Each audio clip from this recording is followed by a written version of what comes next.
Nature had always tested the limits of survival in the Montana mountains, but nothing in the Thompson family's 3 generations of mountain living could have prepared them for an encounter that would soon challenge everything scientists thought they knew about wildlife intelligence.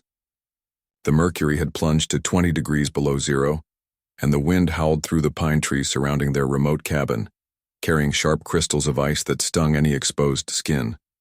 The Thompsons were no strangers to mountain living. Their cabin, nestled deep in the wilderness, had served as their family home for decades.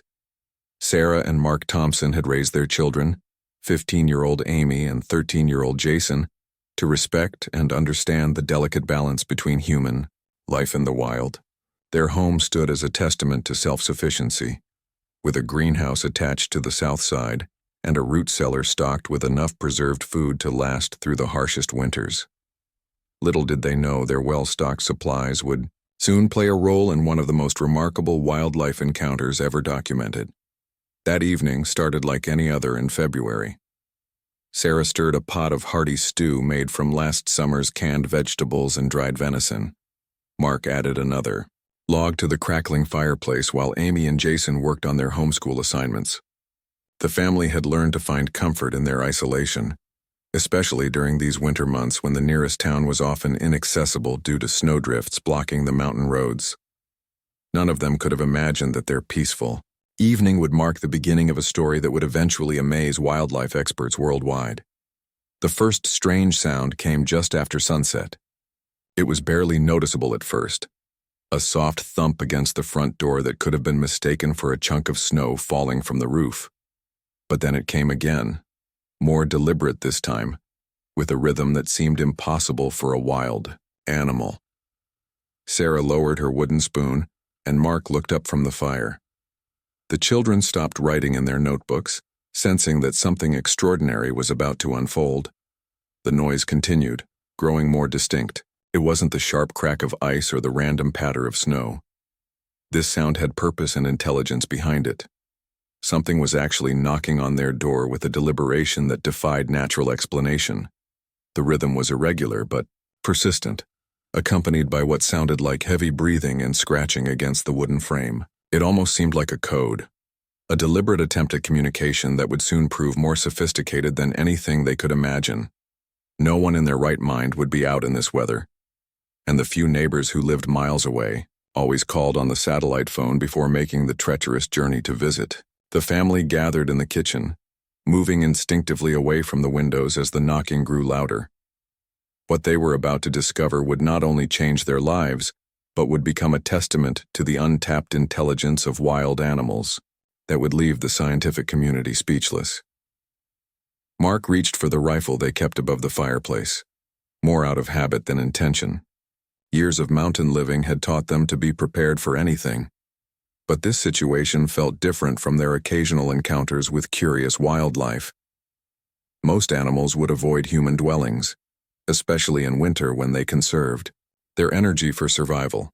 Whatever was out there was breaking every rule of wild animal behavior, and in ways that would soon challenge the foundations of wildlife biology. Then came the sound that made their blood run cold.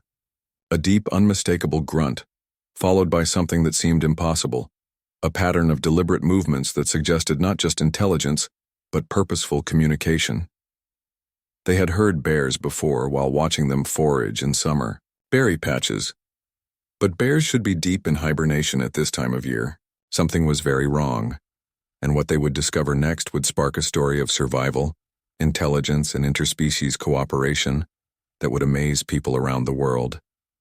The beam from Mark's powerful flashlight revealed a sight that would soon become a story debated by wildlife experts worldwide. There on their front porch stood a black bear so desperately thin that her ribs protruded like barrel hoops beneath patchy fur.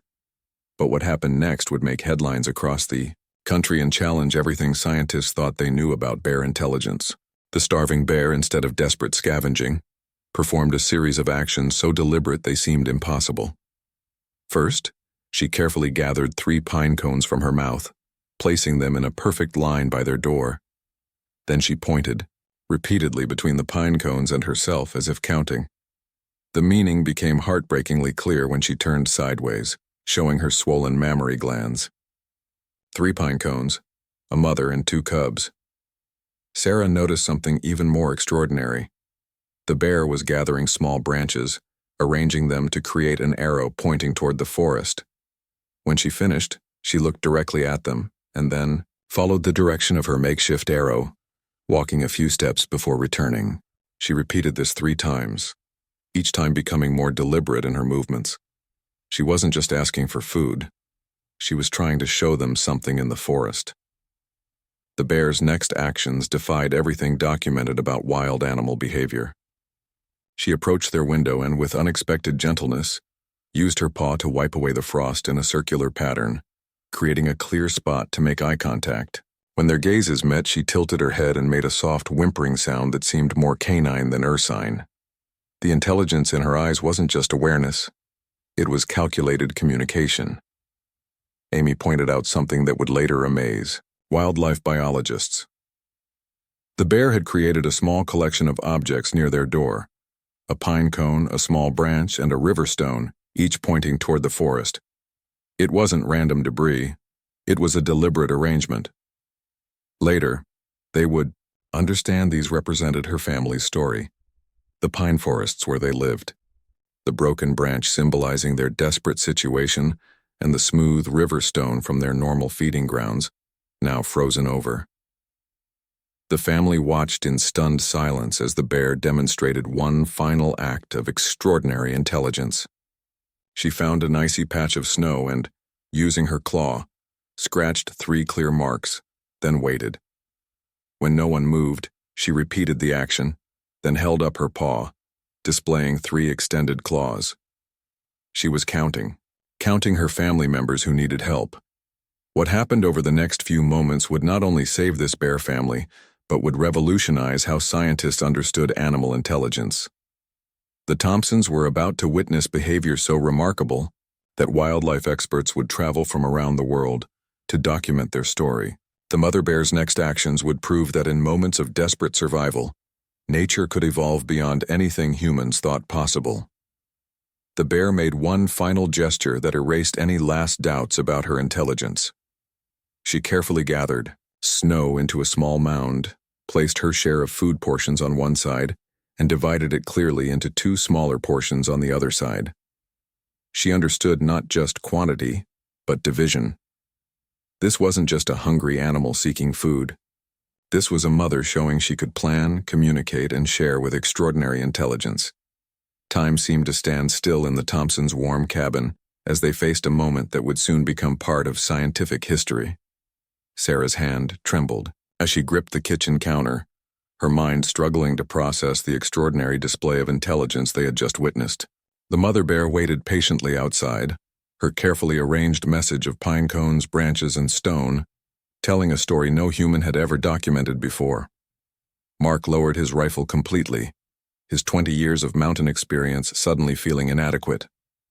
Everything he knew about bears, every safety protocol, every wildlife warning seemed to crumble in the face of what they were witnessing. This wasn't just a bear breaking natural laws by skipping hibernation. This was a creature showing problem-solving skills that would soon challenge the foundations of wildlife biology. The family gathered at their kitchen table, their voices hushed with awe and uncertainty. Amy pulled out her wildlife journal, her hands shaking as she sketched the bear's arrangements of objects. "She's not just asking for help," Amy whispered, her voice filled with wonder. "She's showing us she can think, plan, and communicate. This changes everything we know about wild animals." Jason, usually the most cautious, pointed out something remarkable through the window. The mother bear had retreated to what seemed to be an invisible boundary line, exactly 20 feet from their door. She settled there, making no attempt to come closer, as if acknowledging their need for safety. When a curious raccoon wandered onto the porch, she gently shooed it away, appearing to protect not just her feeding ground, but their property. Sarah and Mark shared a look heavy with understanding. They had choices: follow standard wildlife protocols and alert the authorities, close the curtains and wait for the bear to leave, or acknowledge that they were witnessing something unprecedented in human-wildlife interaction. The bears demonstrated. Intelligence demanded something more than a standard response. Suddenly, a distant wolf howl pierced the night. The mother bear's reaction left them speechless. Instead of running or showing fear, she quickly gathered her signs and objects, moved them behind a snowbank to hide them, then positioned herself facing the direction of the howl. She was protecting not just herself, but the evidence of her communication with them. The calculated nature of her actions showed a level of forethought that seemed impossible for a wild animal. Mark walked to their storage room, his steps heavy with the weight of destiny.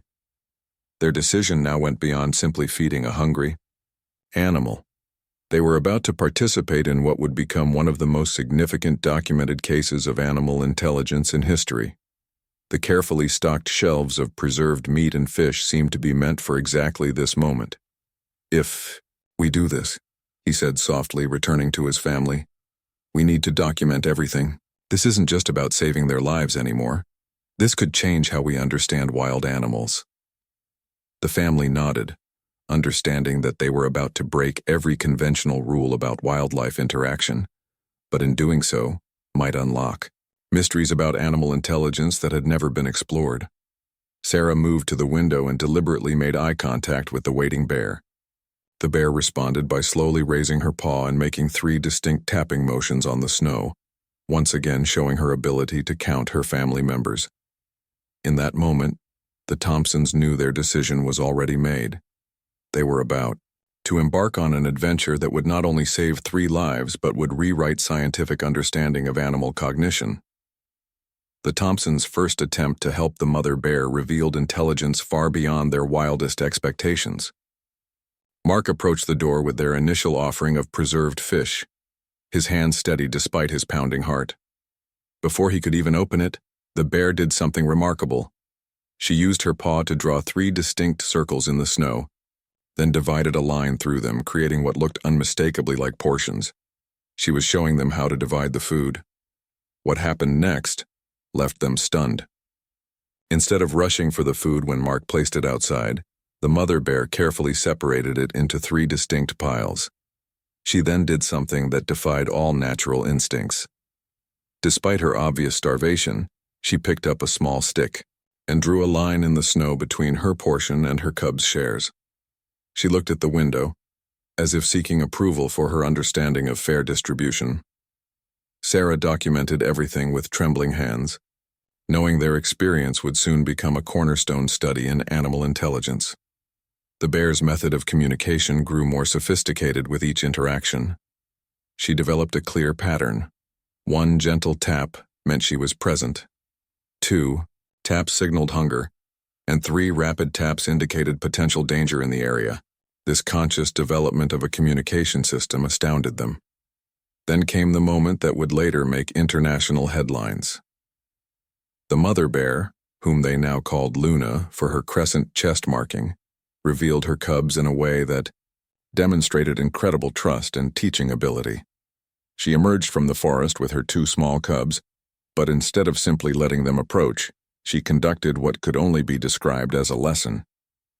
They watched in amazement as Luna demonstrated to her cubs exactly where to stop, how to wait patiently, and how to approach the food with respect.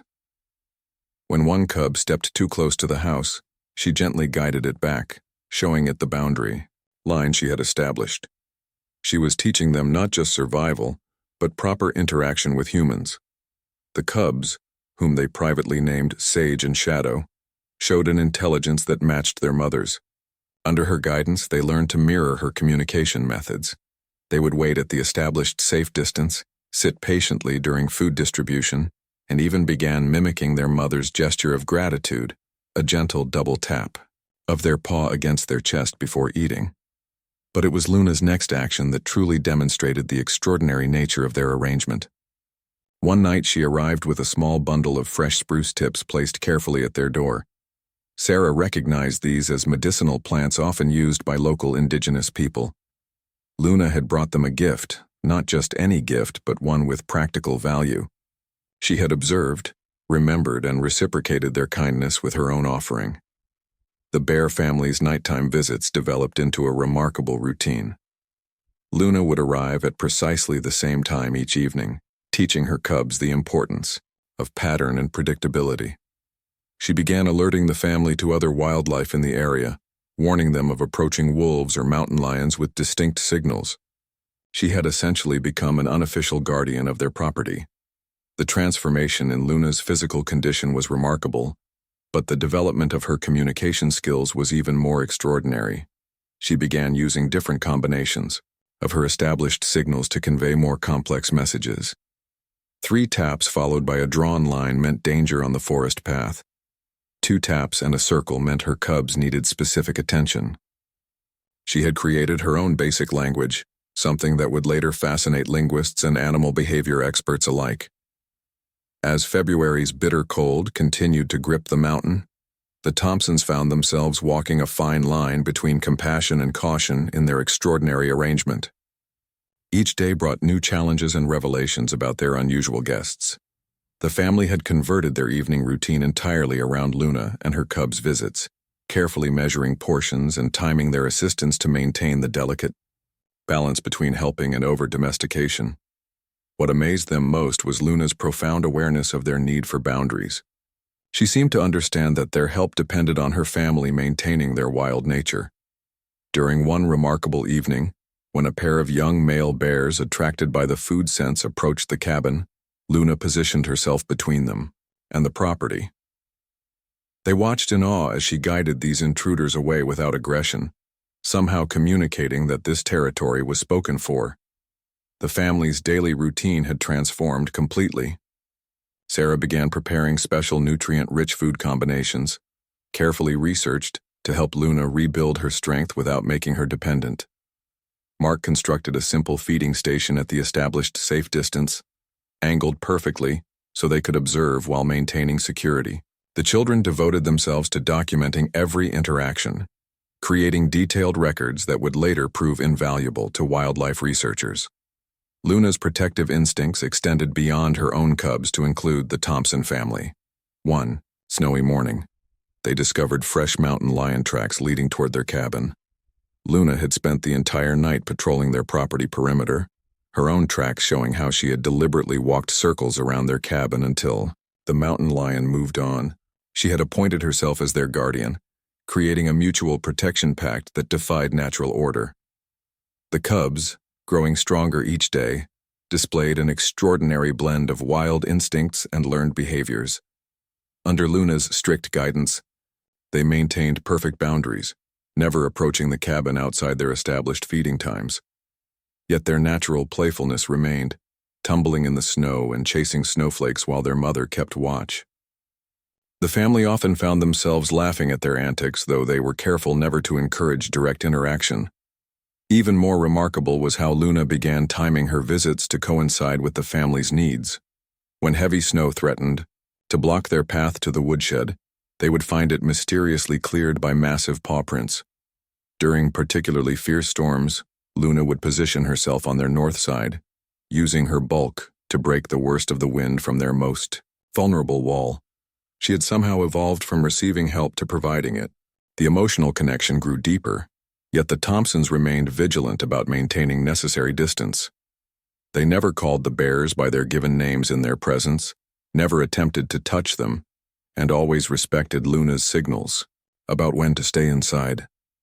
This careful dance between wild and tame became a daily lesson in respect, boundaries, and the profound possibilities of trust between species.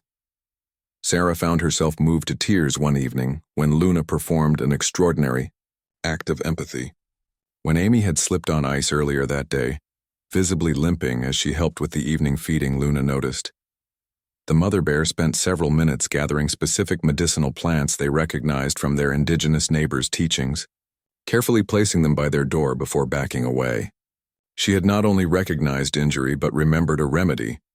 As winter's grip began to show the first subtle signs of loosening, the Thompsons realized their time with this extraordinary family would eventually end. Luna's body had filled out. Her cubs were growing strong, and soon nature would call them back to their true wild existence. Yet the lessons learned during these precious weeks would remain with them forever, challenging everything they thought they knew about the barriers between humans and wildlife. As March brought the first whispers of spring to the mountain, the transformation in Luna and her cubs was nothing short of miraculous. The mother bear's once skeletal frame had filled out with healthy muscle, her coat regaining its glossy sheen. Sage and Shadow, no longer the fragile cubs of winter, had grown into robust youngsters whose playful tumbles shook small avalanches of melting snow from the pine branches. The changing season brought a profound shift in Luna's behavior that left the Thompsons in awe. One remarkable morning, they watched as she led her cubs to a newly thawed patch of ground. Instead of her usual feeding visit, she began what appeared to be a deliberate teaching session. She showed her cubs how to dig for early spring roots, carefully demonstrating which plants were safe to eat. The family realized with a mix of pride and sadness that she was preparing her family for their return to true wild living. Amy and Jason absorbed lessons that no classroom could provide. They documented how Luna would test berries before letting her cubs eat them, how she taught them to strip bark from specific trees for nutrients, and how she showed them the art of fishing in the newly thawed stream edges. The bear family's preparation for independence became an extraordinary educational experience that the children would carry with them forever. One particularly touching moment occurred when Luna appeared to recognize that her time of dependence was ending. She arrived one evening with a carefully gathered bundle of early spring flowers, placing them precisely where she had first knocked on their door months ago. The gesture carried such clear meaning that Sarah found herself wiping away tears.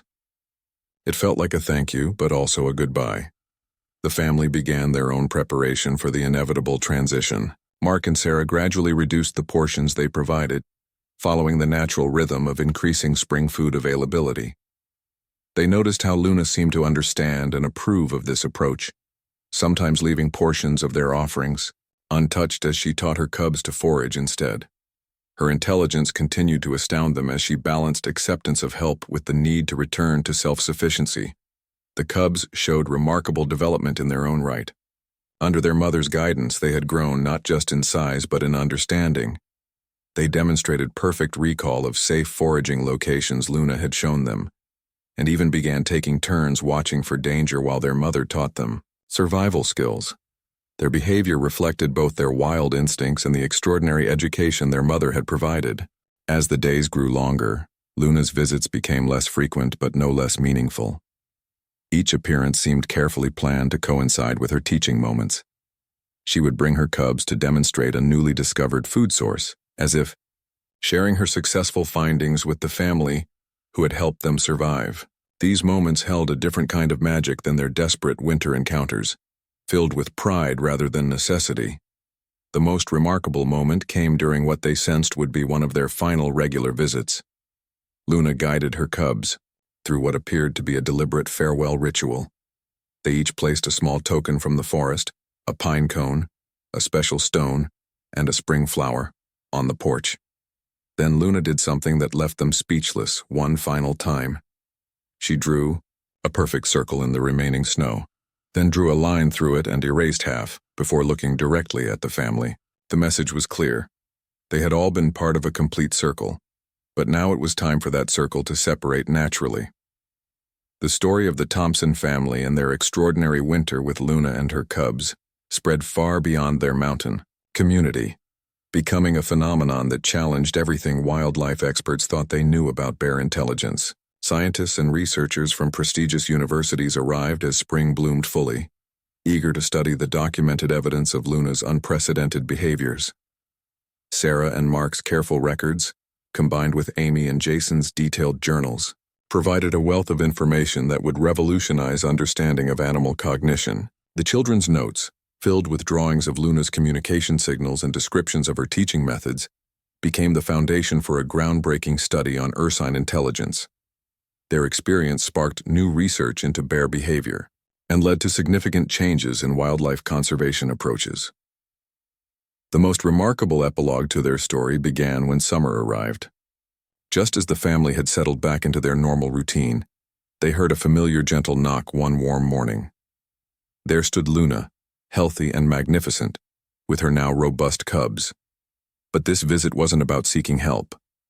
Instead, she seemed intent on showing them something. Her cubs had grown into strong young bears, their survival through that desperate winter now a testament to the extraordinary bridge built between two species. What truly left the scientific community speechless was Luna's continued display of advanced intelligence. She would periodically return to warn the family about approaching storms, having learned to read weather patterns in a way that even experienced mountain folk admired. During one remarkable visit, she even led them to a lost hiker, understanding that humans helped other humans just as she cared for her cubs. The Thompson children's lives were transformed by their experience. Amy pursued a degree in wildlife biology, her university application essay about Luna earning her a full scholarship. Jason developed a sophisticated tracking system for monitoring wildlife patterns, inspired by Luna's predictable visiting schedules.